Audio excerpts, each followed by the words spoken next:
Cody Rhodes just won the WWE title. CM Punk might have crossed the line with Roman Reigns. AEW had betrayals and surprise arrivals, and TNA is leaning fully into the chaos again.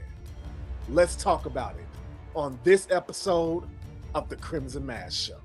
Numbers don't lie, numbers don't lie. Numbers don't lie, numbers don't lie. I got this you can't buy. Numbers don't lie, numbers don't lie. Before we get started, I just want to say one thing. Thank you. Thank you for being here. Thank you for taking the time to support this channel. If you haven't already, please subscribe to the channel. Turn on your notifications. It'll help with the algorithm. Now, I'm not going to hold you too long. Let's get to the show. Cody Rhodes is once again the WWE Champion. And boy, when I say that there is a large contingent of fans that are not happy about that, I mean it. I mean, there's a lot of people comparing Cody Rhodes right now to Triple H with the golden shovel, Super Cena, etc. But let's face reality. I've been saying this for a couple of weeks now on this show.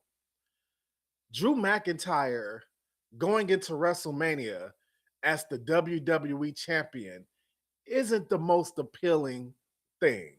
Now, we did have the interference with Jacob Fatu and everything.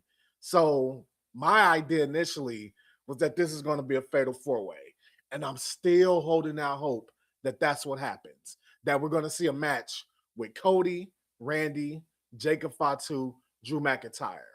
But WWE, for some reason, seem to be playing it safe going into this year's WrestleMania. And I think they're going to ultimately end up going with just straight up Cody versus Randy, Jacob Fatu versus Drew McIntyre. Unless they do something in the way of promos and vignettes and things like that, it's a little bit boring. I'm not going to lie to you. I love the aspect of Cody versus Randy, especially if we get some type of turn. We have to, right? Some type of turn between Cody and Randy, somebody turning heel. We can't go into WrestleMania with both of these guys being faces. And if we do that, then we 100% need to see the turn happen at WrestleMania. And then on the flip side, Drew McIntyre, Jacob Fatu, we still haven't got official confirmation that Drew McIntyre is the one that attacked Jacob Fatu. Jacob Fatu has been acting solely on assumptions that Drew is the one who attacked him. And I still do not believe that it was Drew because, like Drew said when it first happened, if it was me, you'd know about it. So, once again, back to this match. It was a good match. Of course, I expected the ref to take a few bumps a couple times. And ultimately, Cody won it.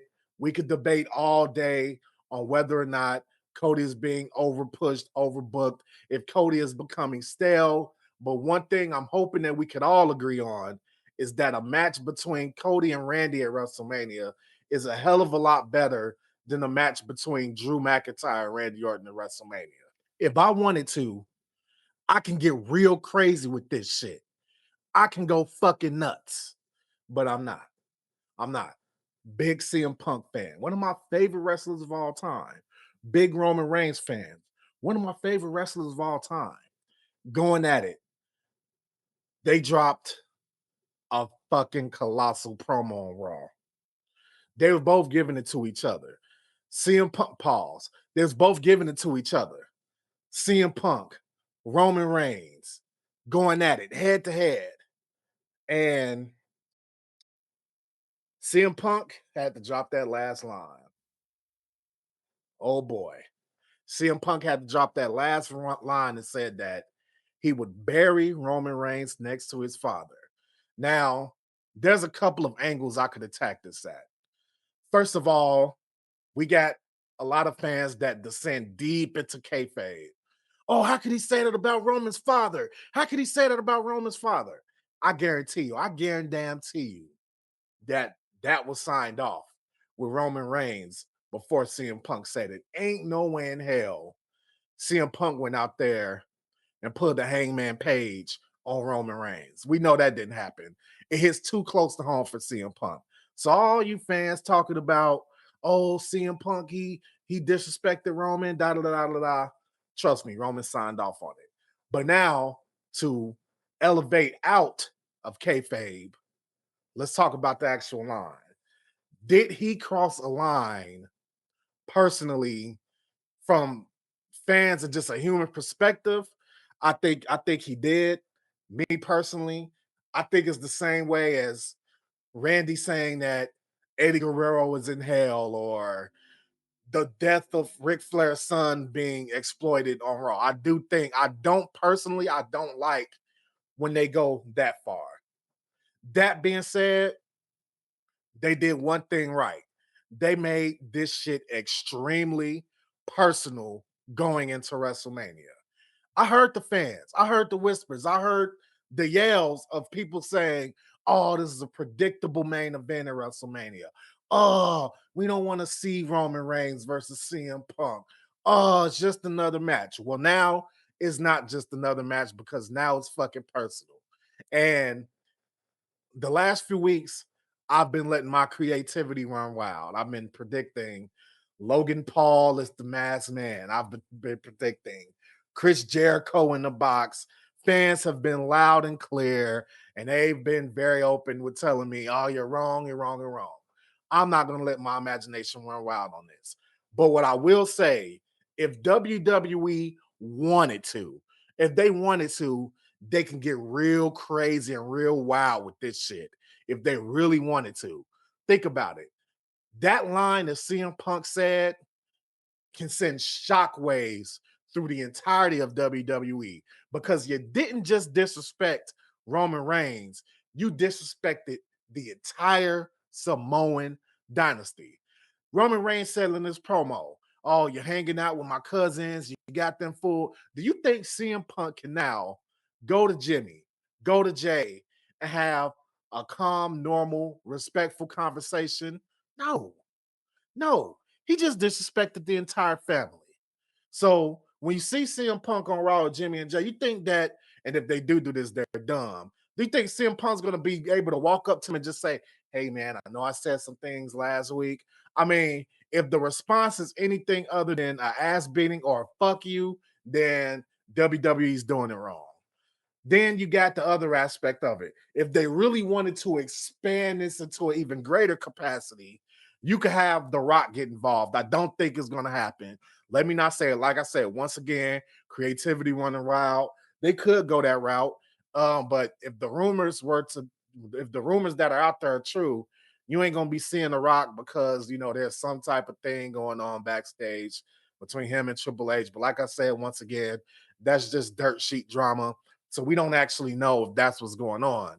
But if that option was on the table and they wanted to expand to it, they could. So yeah, man. Honestly, I'm not going to say that this matchup for WrestleMania was dead in the water going in because you got two big names that are constantly in the main event picture going at it.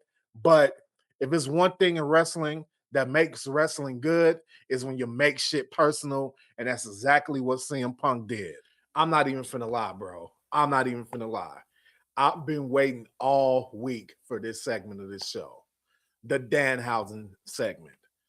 The amount of hating and people coming to the defense of Danhausen after my video to his debut at the Elimination Chamber has been comical. It's been comical because it tells me that people either watched the video and didn't pay attention to it or watched the video and didn't understand it. Let me tell you something. At no point was I hating on Danhausen. At no point did I say that I didn't like Danhausen. I said this. I said WWE failed Danhausen. And I stand on that because they did. He debuted at the Elimination Chamber. He got booed. That's a failure, no matter how you slice it, no matter what you say, no matter what mental gymnastics or hoops you try to jump through to say that WWE didn't fail Danhausen. That's just not the truth because they failed him. If the fans booed the wrestler, then that's a failure. He wasn't presented correctly. That being said, That being said, in the span of 1 week, Danhausen has completely eradicated the majority of the people who were hating on his debut at the Elimination Chamber. I'm not talking about people like me who felt bad for the position that Danhausen was put in. I'm talking about people that said, what the fuck is this? Yada, yada, yada. And then another thing I'm going to briefly touch on. People had something to say about, it was teeth in the jar. Was it peanut? They're mad I said it's peanuts. Well, I'm sorry. If you look at it from the naked eye, I know it's teeth. But if a casual fan looked at it and seen him hand a jar of what looked like peanuts to Michael Cole, that's exactly what the casual fan is going to think. Peanuts. And you know what? They're teeth, okay? They're teeth. But the casual fan doesn't know that. Why? Because WWE didn't necessarily explain that there was teeth in the jar or the origin of the teeth or anything, because they just dropped Danhausen at Elimination Chamber. But thankfully, the character of Danhausen is so funny and it's so interesting that he overcame that in a span of 1 week. Man, I see nothing but in his lane as a comedy gimmick, I see nothing but gold with Danhausen. I'm talking about Ruthless Aggression era Gold Dust, PG era Santino Marella, and current era R-Truth. That is the level of comedy gimmick that I see Danhausen on. You team Danhausen up with Mr. Iguana, with R-Truth, comedy gold. He's walking around cursing people. If you get to where the most well-booked wrestler starts to fear being cursed by Danhausen, you have a whole nother layer. Into what you could do with that character. Now, do I expect Danhausen to be in the main event? No, I don't expect that. Do I think that we could get a funny run with the U.S. or Intercontinental title at some point? Yeah, why not? He's walking around cursing people. He already cursed Dominik Mysterio. Dominik Mysterio got cursed, lost the Intercontinental title. What can you say about that? So once again, I think Danhausen has nowhere to go but up. He's already up. The guy's already over. He's going to be over with the kids. He's going to be over with the hardcore fans. He's going to be over with people who just like comedy, people who like to laugh. So Danhausen's doing a good job. If he's getting the amount of money that the dirt sheets again reported that he's getting, it's worth every penny of it. If it's true that his merch is selling out, if his merch is the highest selling t-shirt right now, then they've already won the Danhausen debate. I'm just saying, I was never one of the people debating against Danhausen. I was just debating the position Danhausen was put in during his debut. There are so many layers and outcomes connected to Penta winning the IC title. First of all, fresh off of talking about Danhausen's curse definitely is one of the branches connected to this match. He cursed Dominik Mysterio. It immediately led, if you believe in the curse, it led to Penta defeating Dominik Mysterio for the IC title. But one thing that can't be overlooked is another factor into that match is the fact that Finn Balor held Dominik Mysterio accountable for saying that he can do it on his own. And when JD McDonough wanted to help Dominik cheat once again to retain the IC title, Finn Balor stopped him. So now we have Penta, who is now the champion, and he's either going to get challenged by Dominik Mysterio or somebody else. We got Dominik Mysterio, who probably feels like he got screwed over by Penta and Finn Balor.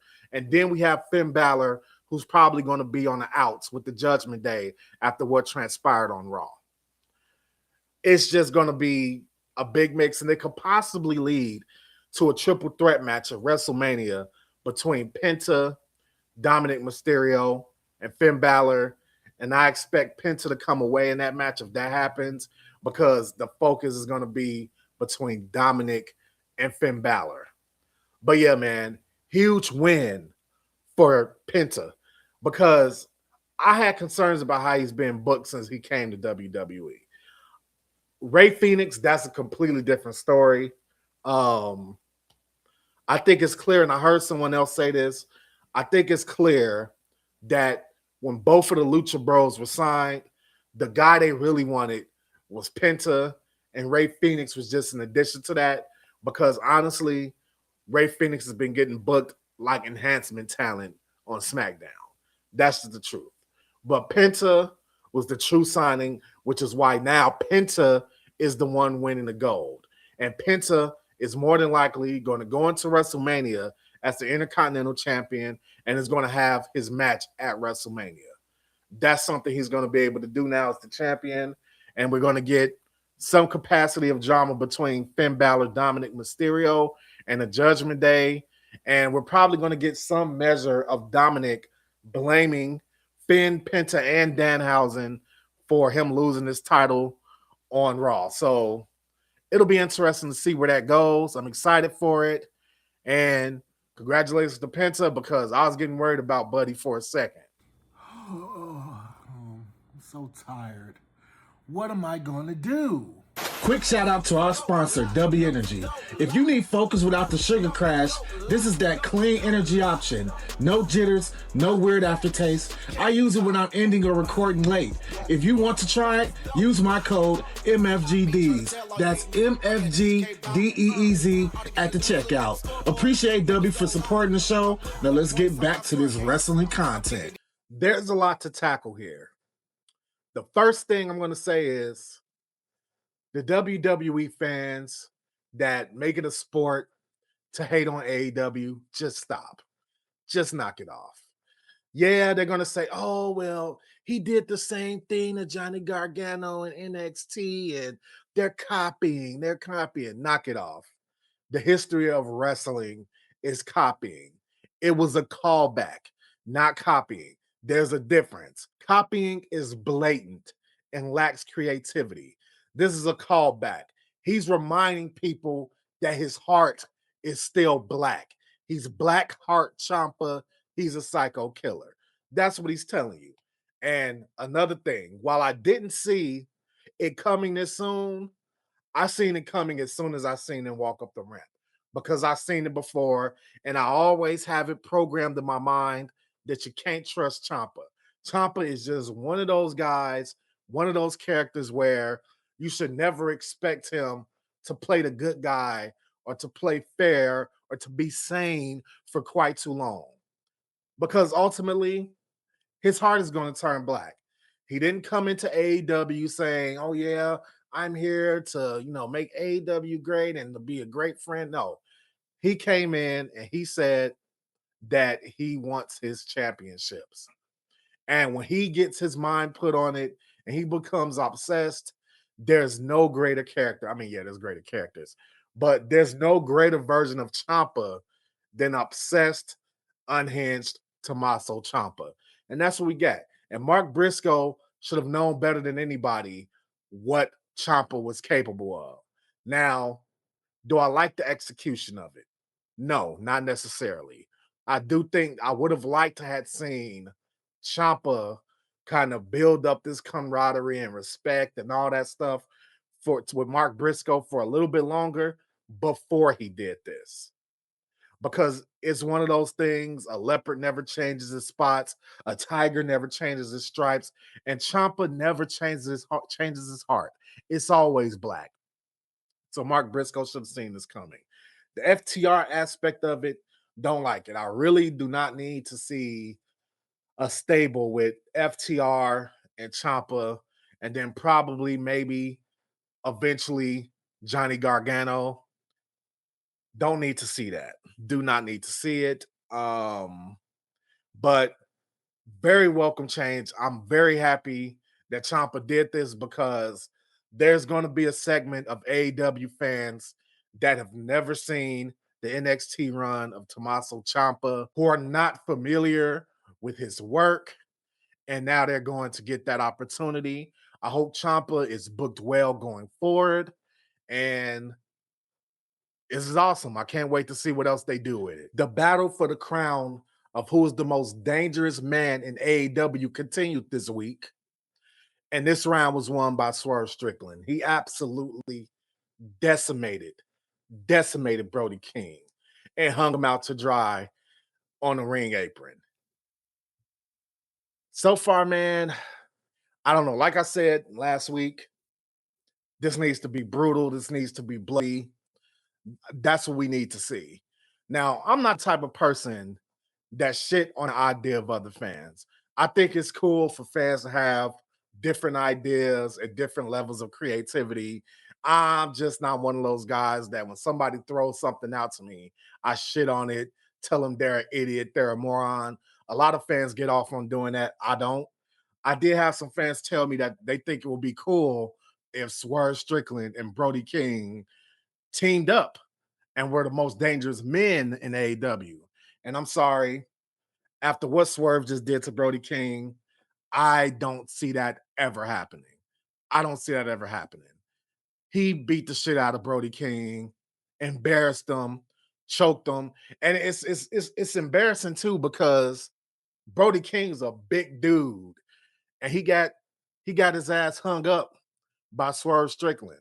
So again, they need to keep going with this. Keep applying the pressure. Keep the danger. Keep the violence. Keep it going because it's getting more and more exciting. I do hope that when they have a match, that there's some type of crazy ass, dangerous, bad, in a good way, stipulation where these guys just beat the holy shit out of each other.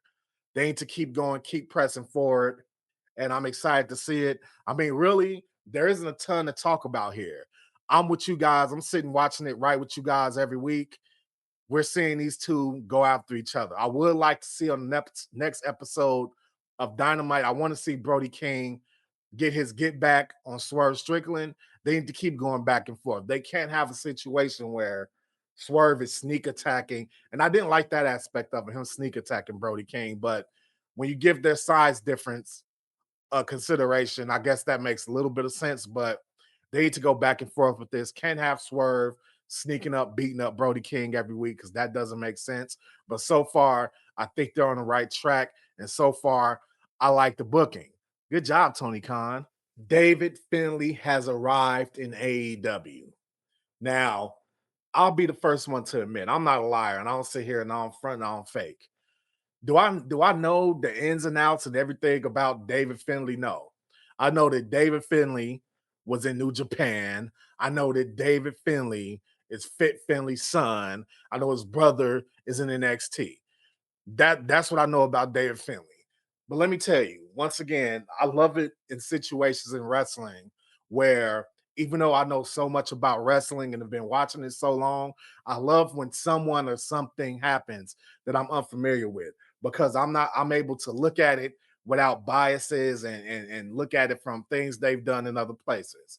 And my first impression when David Finley appeared in AEW is that I said, man, this dude has fucking aura. He has swagger. Like, you can do a lot with him. Honestly, I already see him as one of the top personalities in AEW. And I only seen the guy for a little bit. It's only been 1 week. And I already think he's the type of character that needs to be booked strong. That's just what I think. Now, could it be because I'm a Conor McGregor fan and shit like that? Yeah, that could play a role in it. I just love that character, like badass Irish dude. Like that shit is fucking awesome to me. So I want to see this guy booked strong. I want to see this guy booked well. I want him to be a badass. I'll be completely honest. Gabe Kidd and the other guy, I really don't give a shit about those guys, but this guy, from the moment he appeared on the screen, David Finley, I honestly cared about his character. He's the coolest one out of those three. The other two will make good lackeys for him. They'll make good lackeys for him, but they need to book this guy strong, which I know they have struggles with that because AEW, I said it before, AEW signs people and don't really know what the hell to do with them. They're not too different from WWE. WWE does the same thing. I hate when these wrestling promotions do that because I can see the aura of this guy immediately. He's a badass. He has a fucking shillelagh just like his dad, and he needs to be knocking people out with that shit. He needs to be at minimum, in Continental Classic, TNT title. He needs to be in that title picture almost immediately, and that's at the minimum. So first impressions of David Finley in AEW, I love it. Keep pushing his character. Don't have him getting his ass kicked by the usual suspects every week. Don't have Darby Allin, Orange Cassidy beating the shit out of this guy every week, and you'll have something. Because right now, just at first glance, this guy already got it.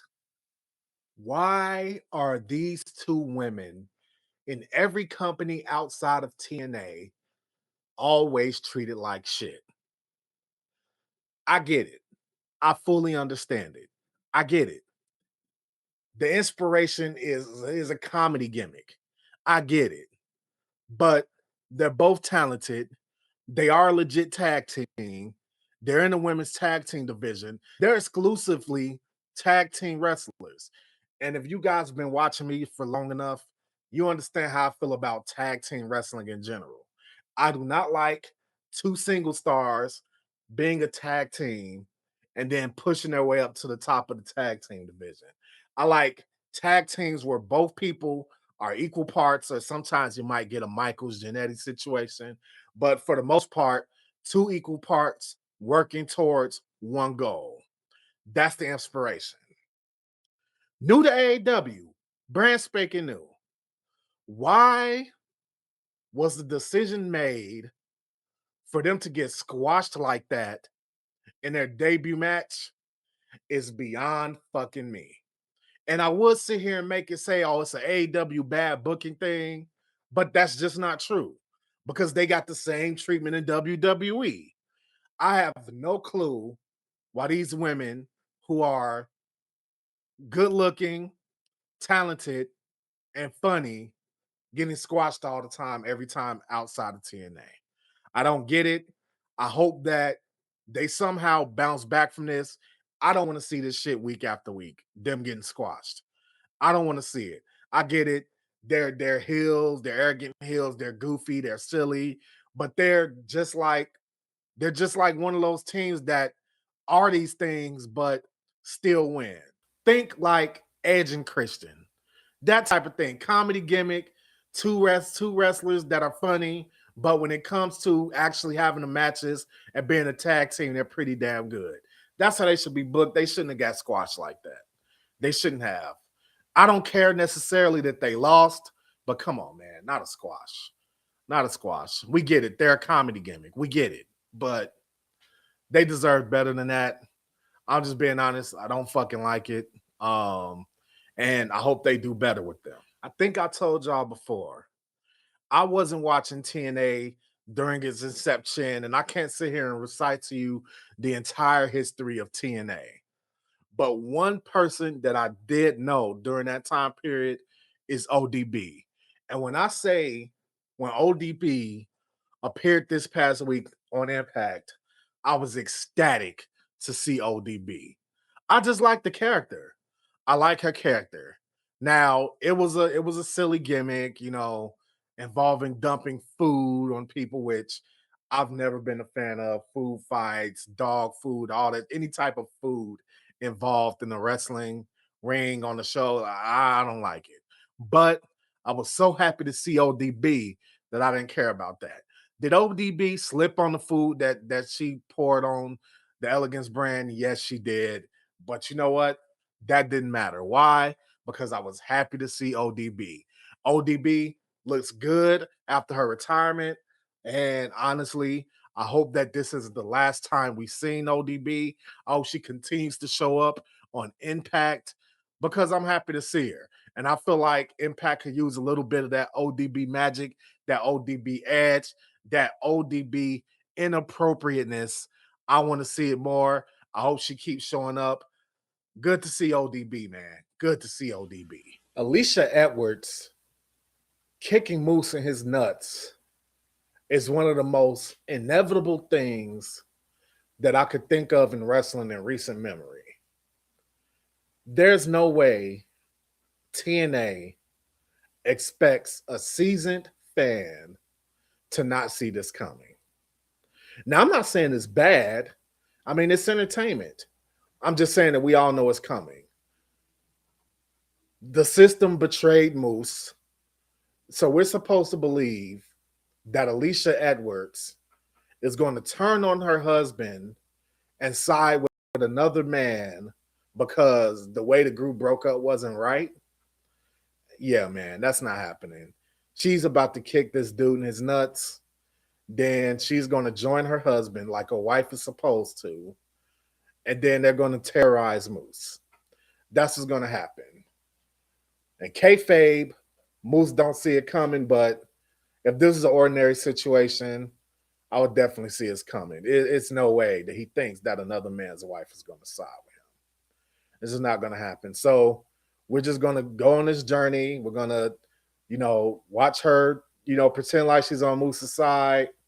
It's going to kick him in the nuts. Or maybe from a character perspective, maybe at this moment in time, she really is on Moose's side.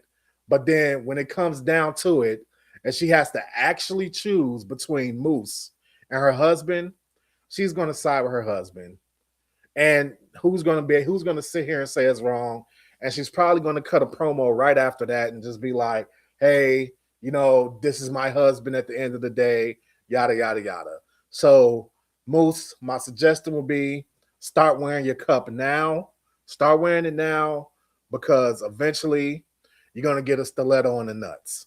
And it's going to be your fault if you don't see it coming. Just like I said, Mike Santana wants Steve Maclin to get his job back so he can get his get back. And then that's what happened. Steve Maclin is getting his job back. He's getting the title match at Sacrifice. He attacked the ring announcer. He snuck attacked Mike Santana. Guy gets his job back. And I mean, I get it. I'm just saying it defeats the purpose of Feast or Fired. I'm just saying they need to plan that out a little bit better going forward because they could have found some other way to do it. They could have found somebody else to be the one to get fired, but it's a storyline.